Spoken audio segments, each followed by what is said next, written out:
Welcome to the Liberty Lobbyist. Cooper Davis, thanks for joining me. Thanks so much, Melissa, for having me. Yeah. So, for those who don't know about you, tell us a little bit about your background. And you are the executive director of Inner Compass Initiative. Tell us about your organization. Well, Intercompass Initiative, we're a 501c3 registered nonprofit. We've been around for about 10 years. And what we do is we help people, we help individuals, families, and even practitioners make more informed choices around psychiatric drugs, diagnoses, and of particular note, and maybe we could talk more about this, is tapering and withdrawal from those drugs. Mhm. Okay, fantastic. So I found out about you from an article that you co-authored in the Brownstone titled "Beware Universal Mental Health Screening." Mhm. Now, you don't know a lot about me, but I am a registered lobbyist in the state of New Hampshire, but I am the executive director of 501c4, and we do I'm sort of a grassroots lobbyist. So I have no financial Mhm. interest behind me. One of our main issues are parental choice and consent issues. And we have kind of gotten involved in this idea of school-based health clinics. We're the last state in Mhm. the country to get school-based health clinics. And I see a lot of alarm bells. So when I read this article, I could kind of connected the two in my mind a bit. But let's go back to the article and the issue that you were specifically talking about in Illinois. What is the new policy in Illinois? Sure. So in Illinois, Governor Pritzker has brought about something that, well, it's literally a program for universal mental health screening for K through 12.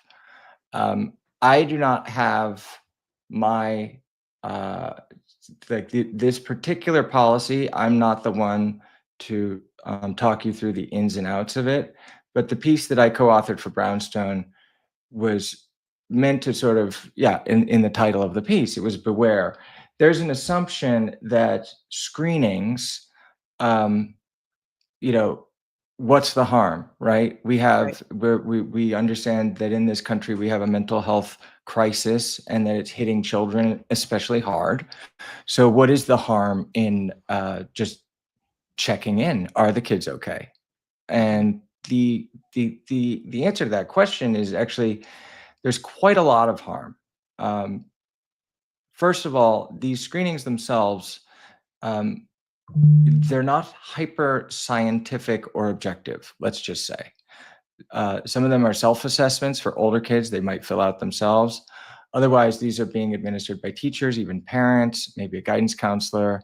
Um, they are asking questions, usually something like 35 questions, something like that, depending on which one you're giving. And the answers you can choose always, sometimes, or never. And the questions will be something like, I am having a harder time paying attention in class than I have in the past, right? I Mhm. am feeling more sad than I, was a few weeks ago. Um, Stuff that is really, really hard, genuinely, depending on what day you're being asked these questions, Right. for any of us, it's a kind of a crapshoot. Um, Always, sometimes, or never. Also, when you're dealing with, younger kids, the idea of always or never, those sort of like absolute terms, even, Right. especially teenagers can get a little hyperbolic And I have a with the always 7-year-old, and like, I don't nevers. think she could understand that. Yeah, and on one level, again, what's the harm? It's good to check in, and for a lot of kids, they don't even have an adult at home who's checking in, right? It's important in a lot of ways to make sure that kids have opportunities to just check in with somebody on how they're doing. The issue with these screenings is so let's just say that you fill this thing out and you score. Every district might have a different way of going about it. But say if it's a 35 question, screening, and you have always, you would assign 2 points, sometimes would be 1 point, never 0 points. So you're either, doing 1 or 2 points per question out of 35. If you score 28 or higher, generally speaking, you're probably going to get recommended for follow-up of some kind. And that is then going to be somebody, probably maybe not a clinician, but somebody with a little bit more of a position of authority within mental health professions, let's just say. Yeah. And so you know if you get the screening on maybe a bad day, but then that follow-up for the child might become significant. Oh, I scored differently than little Susie, my friend, so there's something up with me. I'm not quite sure what that's about, but I have to come out of class to go visit with this person. Mm-hmm. So now the kid is, thinking of themselves as like maybe they have something going on. And as kids can do, sometimes they play into that, sometimes they do the opposite. It's difficult to know which way that's going to go.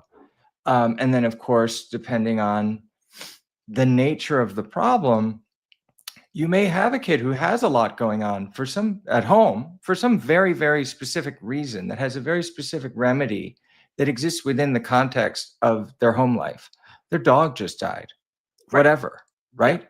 Yeah. In an instance like that, the mental health system is not going to necessarily offer them a whole lot, right? They're not going to bring the dog back to life. If it's an issue of being able to cope, then sure, it would be great to have that extra support.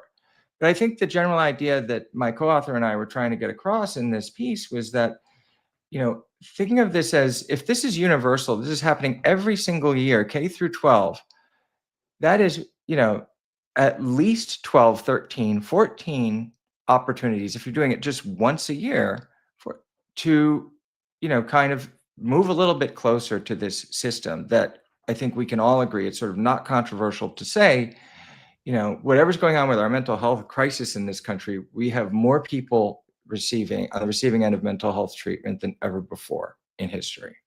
Yes. So let's talk about that.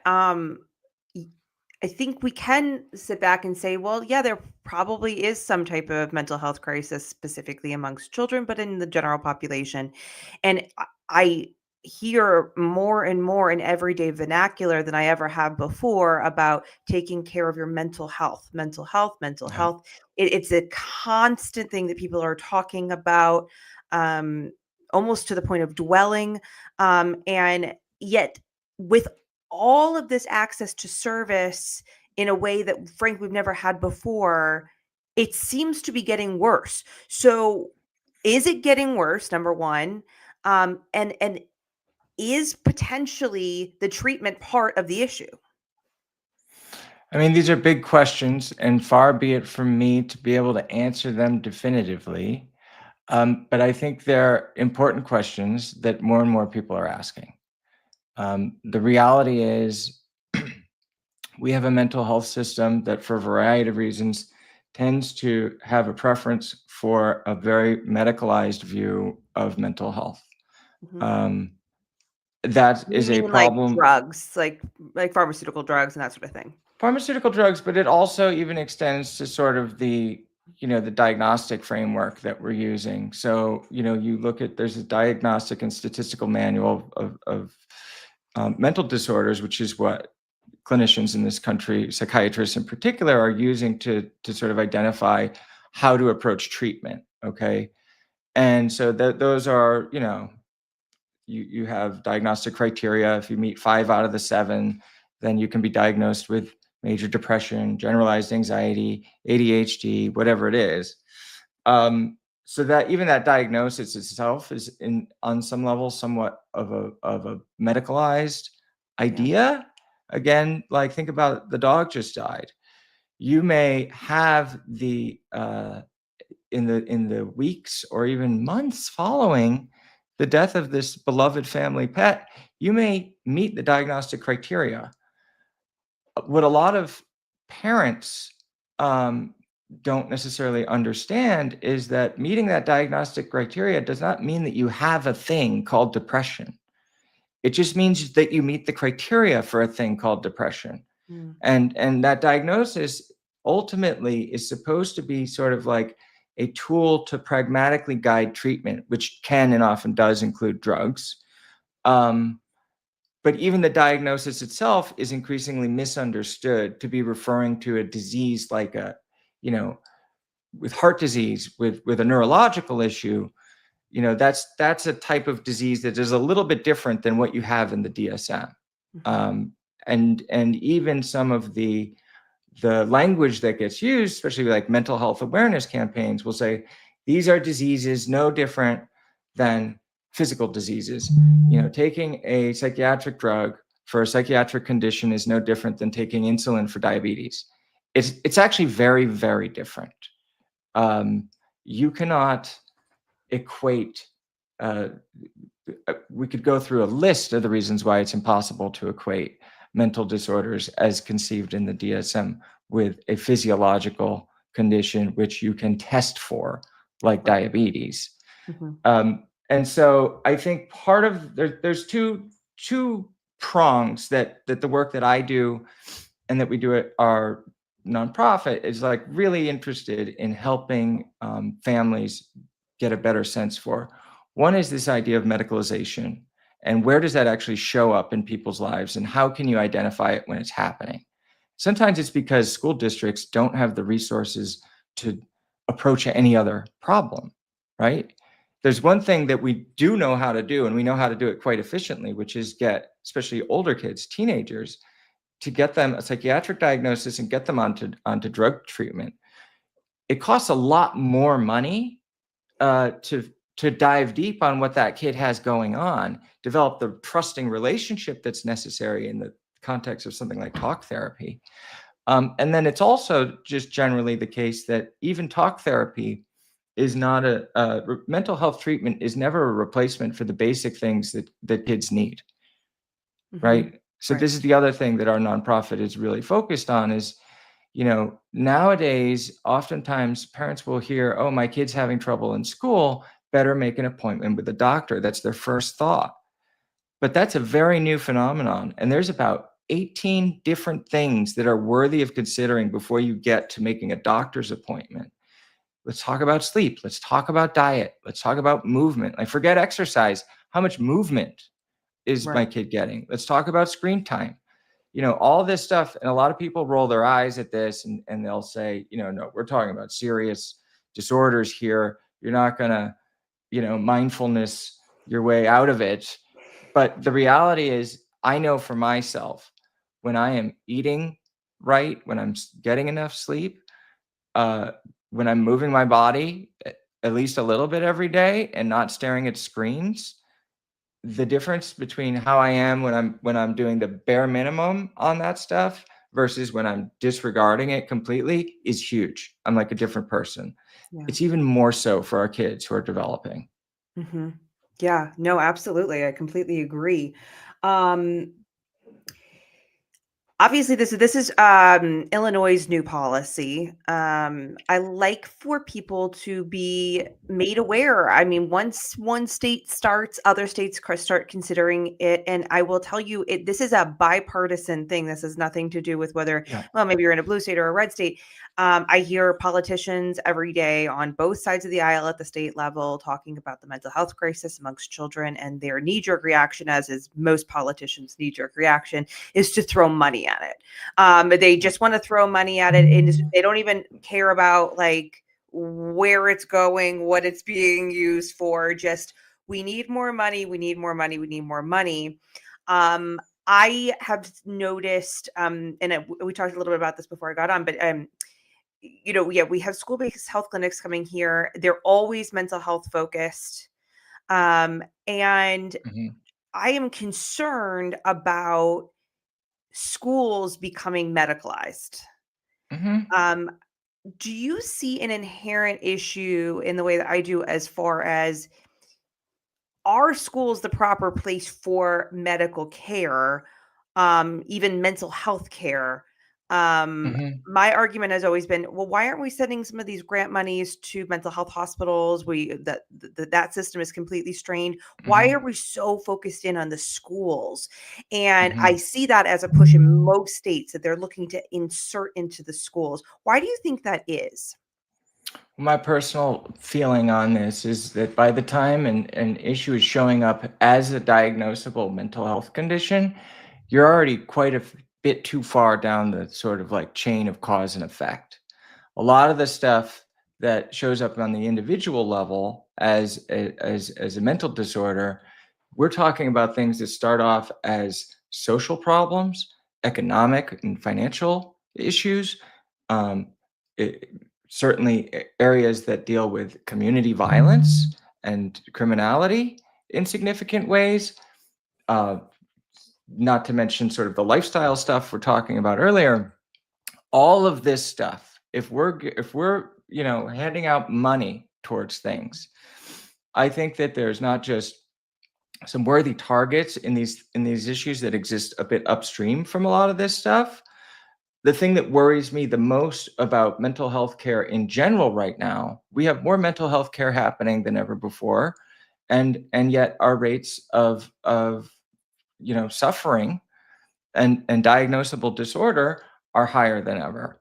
And that's a Mhm. complicated problem, but I think that it's worthy of maybe stopping to consider if what can we do to actually get people um, sort of at the root of the problem. People roll their eyes at root cause thinking, but the reality is here is where it's most important.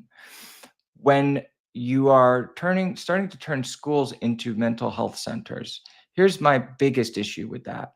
Schools are supposed to be, in my view, two things. It's a place to learn, okay? And it's a place outside of the home where you can feel safe. Those are the two things that are supposed to happen. Now, if you are increasingly using schools for all these other things, and there's a lot of interest in this, and it's increased a great deal. I have young kids in school where I live in Connecticut. If the number one predictor for health of all the factors that a school might be able to control is going to be literacy, and that includes mental health. If you cannot read well, okay, you're not going to have an easy go of it. And the more we're trying to do all this other stuff in the school, that I view that as somewhat zero sum. Schools can only be so many things. There are only so many hours in the day. There are only so many people working in those schools, and the kids only have so much uh, willingness to absorb what supports are being offered there. So to me, it's a big concern. It should be a bipartisan concern. I think it's really ridiculous when people try to break this down to something like, no, we need more services, we need more supports, we need more of all of this. And that's what people on the left think, and people on the right just want to take everything away. It's so much more complicated than that, and it really is about where are we placing our sense of priority. And then also, when it comes to mental health, I think we also do our teachers a great disservice when we professionalize help, right? So teachers become disempowered. Ideally, a teacher is somebody who is gifted and loves children and is gifted in teaching children and nurturing the child and has natural sense of insight into what that child might need on a given day. When you tell that teacher, no, at some point you have to stop that and let a professional come in, a specialist, and focus, strictly within the realm of sort of this like mental health Yeah. care paradigm, that disempowers the teacher in ways that I think are really significant. And I've seen it happen with my own children where, teachers have had to say, look, I understand your son. I understand what he needs. I am doing my best to give it to him, but it is the policies of the district that da da da da da da da. And the administration will say the same thing. And the superintendent will have their own version of it. And it kind of just goes all the way up to the point where nobody seems to be responsible, except, of course, like the school board where everybody's yelling at each other all the time. This reminds me, I have a very good friend, and she's always been talking about mission creep in Yeah. schools. And at first I was like, what are you talking about? But that it right, I mean, at its foundation, it was supposed to be about making children, do reading, writing, and arithmetic. And Hmm.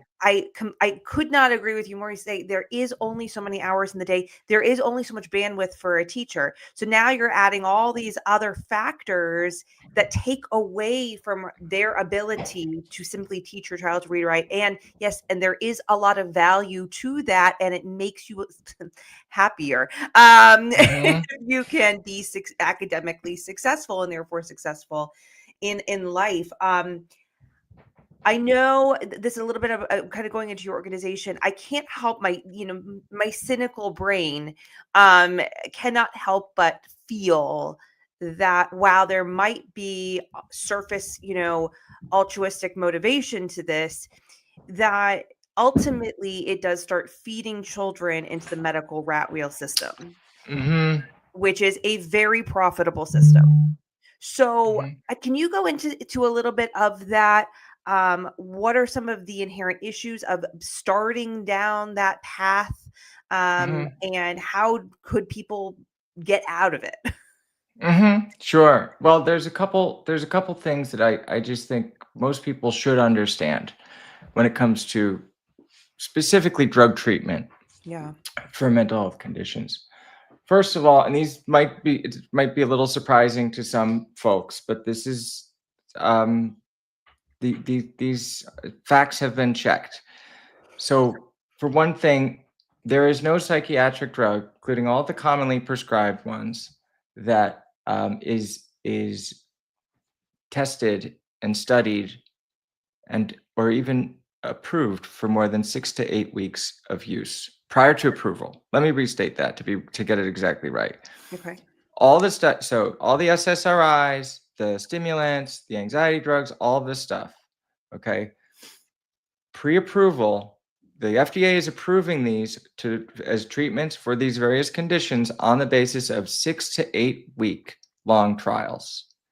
That is what, based on that, the FDA is saying, okay, these are good to go. Yeah. It is then up to the discretion of the physician, you know, how they want to prescribe these drugs. There is zero evidence base supporting the type of long-term use that we all know is happening most of the time. People are not on these drugs for a few months. Sometimes they are, and that's one thing. But a lot of times when we're talking about psychiatric drug use in the United States, CDC's own numbers a couple years ago is something, I believe it's like 64 million Americans is taking at least one psychiatric drug. Wow. It's 1 in 12 kids, and I think it's 1 in 3 teenagers is currently taking at least one psychiatric drug. These are huge, huge numbers. The vast majority will take them for far longer than 6 to 8 weeks. Another thing that is not studied basically ever is polypharmacy, which is the term that we use to describe more than one drug at a time. So most people, you know, I won't say most people, but it's quite common. Most people that I know taking a psych drug, and I know when I took psych drugs, I was most of the time on more than one. These drugs are never studied in conjunction with one another. Okay. There's no evidence base in favor of the safety or the efficacy of that. Wow. And yet it's become sort of standard practice. Part of the reason that it's become standard practice, we can put aside, like, it's easy to say big bad pharma doing big bad stuff, and I won't deny that that may be the case, right? But there's a lot more going on here. Most psych drugs, for example, are generic. Generic. Yeah. Pharma's not making, fistfuls of dollars on these, but a lot of people are. There's insurance companies, there's pharmacy benefit managers. There are people in the mental health system itself who have various quotas and need to demonstrate that they, have done something. There's the doctor in private practice who's sitting there with a patient who's suffering, and that patient is saying, "Doctor, please do something." What else can they do? everybody has a different type of incentive in this system. And I think part of the issue is not those incentives per se, but part of it is just become so normalized not to question, the possibility that there's some danger in what we're doing because it's so widespread. One of the ways that it gets, some of the harms maybe are going under observed. It's my personal feeling that the benefits maybe have been overstated and that the harms are under acknowledged. One way that really matters, and I try to not kind of geek out too much around this, but when you are dependent on a drug, and depending on the drug, it doesn't take that long to become physiologically dependent on it, right? Your body and your brain become accustomed to the presence of that molecule, and it will change to accommodate the presence of that molecule. It's just like any drug. We know in addiction, you gain a tolerance to a drug. Every single drug has tolerance effects, including prescribed ones. So when you've been taking one of these for the long term, every single day, of course, the body adapts for the presence of that. When you take that away, the body goes through some type of a withdrawal, right? And if the drug is, say, an antidepressant, when you take that drug away, that withdrawal syndrome is going to look like the inverse of its effect. So it'll look like depression. With an anxiety drug, withdrawal effects are going to look like anxiety, and so on and so forth. So a lot of times what happens is people are on these drugs, they go on for whatever reason, they take them for a while, they say, you know what, I think I'd like to try coming off of this. Because they are coming off for the most part too rapidly, and they're not educated, and even prescribers are not properly educated on the withdrawal symptoms, or what they call the difference between withdrawal and relapse, right? They will identify a relapse of the original condition. Oh, there's your depression. Let's get you back on that drug, right? Versus if they were doing it more slowly, if they knew what to expect, if they said, okay, let's taper slowly off of this, let's expect a certain amount of discomfort of some depression specifically, and let's just play that out and see if we can get back to a new baseline, and then decide if you want to keep taking this drug or not. That is not currently happening in this country. And this is how you get to 65 million Americans on one of these drugs, because it is very hard to come off. That's wow. I'm kind of speechless. I really didn't realize it was that kind of numbers on very serious medications. Well, I hate to say, I guess we'll see what happens in Illinois, because I feel like it's going to be a disaster and a little bit like a slow-moving train wreck to watch. But I actually do think it will be interesting to see the results. When you do something that drastic, I think it's important to be able to kind of see things almost in that kind of drastic, and be able to point to your politicians and be like, we need to change course here. I think this might be the thing that it's just so much of the thing that they've been doing and it hasn't been working, and it's such a large dose basically, that I think we're going to see, unfortunately, negative consequences, but it might be something that we can point to in other states and say, look, this isn't working. We need a different avenue. So I thank you so much for coming on. I want you to tell people how they can find your work, your organization.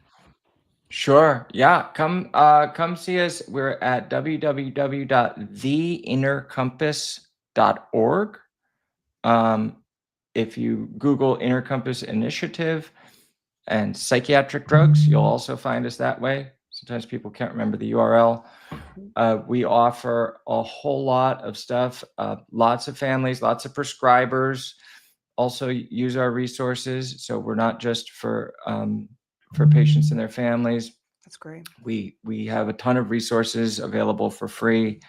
That's what our donors support us to do, is make this stuff available to everybody, because informed choice, people have a right. People should have a right to be fully informed and be able to make those choices. And we'll we're getting better at it as a culture. I'm an optimist. I think that we're starting to wake up a little bit and think about this stuff differently. And credit to you, Melissa, for having me on, because even a few years ago, I wouldn't have likely heard from someone like you. So thank you for having me. I don't think I would have had a platform myself just a few years ago, to be honest. No, I appreciate it. And, you're saying informed choice. And I don't think that a child alone in school without their parents there can make informed choices. That's another Yeah. concern that I have with all of this. Yeah. I like there to be resources outside the school where the parent has to take them, would be with Mm-hmm. them, so that decisions can be made with a adult who is responsible for that child, who can fully understand what's going on. Hopefully, if they're even, obviously Mm-hmm. there are other issues with that, but yeah. So that was just one last little thought I had on that. But folks could be coming to a school near you, a state near you. These are things to be watching out for.